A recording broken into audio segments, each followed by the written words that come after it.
उदयपुरा में 23 जुलाई 2025 कलेक्टर अरुण कुमार विश्वकर्मा द्वारा उदयपुरा स्थित पीएम श्री शासकीय कन्याशाला का निरीक्षण किया गया। इस दौरान उन्होंने प्राचार्य और शिक्षकों से विद्यालय में कक्षावार बालिकाओं की संख्या, नव प्रवेशित बालिकाओं की संख्या, शाला में पदस्थ शिक्षकों और अध्यापन कार्य और बालिकाओं को निःशुल्क पाठ्य पुस्तक वितरण की जानकारी ली।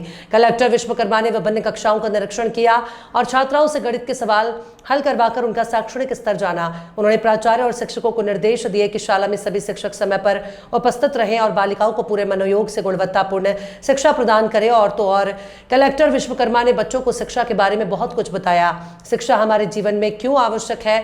इसके उपरांत कलेक्टर विश्वकर्मा द्वारा उदयपुरा विकास खंड में ही ग्राम पंचायत किरगी कला के चकरा में शासकीय गौशाला का निरीक्षण किया।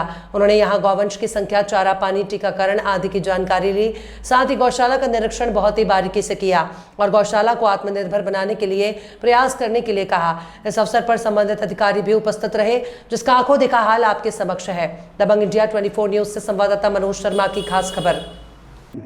सर, आज आपने यहाँ पे मक्खन चोर गौशाला को देखा और निश्चित तौर से ये रायसेन जिले की बहुत सुंदर गौशाला है। आगे किस तरह के प्रयास होंगे आपको इसके लिए?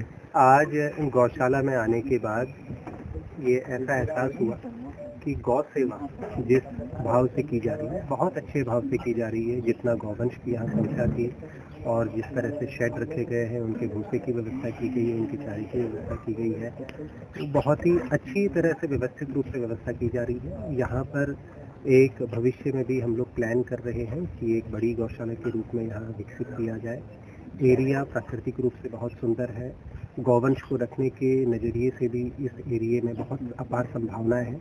तो मैं तो सबसे पहले जो गौशाला के संचालक हैं, गौशाला की समिति, उनको भी बधाई देना चाहूँगा इतनी व्यवस्थित गौशाला चलाने के लिए, और उम्मीद यही करता हूँ कि आगे भी इसी तरह से गौशाला बेहतर चलती है। सर, यहाँ पे यहाँ पे जो एक स्थान है शिव जी का, ये भी काफी प्राचीन स्थान है, शिव पुराण में उल्लेख है, तो यहीं से ये मार्ग निकलता है, तो इसके लिए भी किस तरह का प्रावधान है? द्वारा अभी ये संज्ञान में लाया गया था और वास्तव में इस क्षेत्र के लिए बहुत बड़ी धरोहर के रूप में है और जिसका पुराणों में उल्लेख है, तो बहुत इस क्षेत्र के लिए भी बड़ी बात है। और धार्मिक रूप से भी देखा जाए तो एक ऐसा स्थल है जहाँ निश्चित तौर पर व्यक्ति आस्था भाव से जाते हैं और भविष्य में भी आस्था भाव से जाते रहेंगे और उसको व्यवस्थित करने की दिशा में हम लोग भी प्रयास करेंगे।